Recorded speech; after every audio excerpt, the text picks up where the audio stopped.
شروع اللہ کا نام لے کر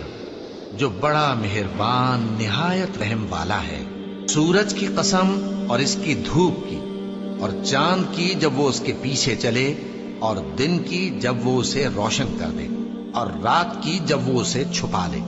اور آسمان کی اور اس ذات کی جس نے اسے بنایا، اور زمین کی اور اس ذات کی جس نے اسے پھیلایا، اور نفس انسانی کی اور اس کی جس نے اسے درست کر کے بنایا۔ پھر اس کو بدکاری سے بچنے اور پرہیزگار بننے کی سمجھ دی کہ جس نے اپنے نفس کو پاک رکھا وہ مراد کو پہنچا، اور جس نے اسے خاک میں ملایا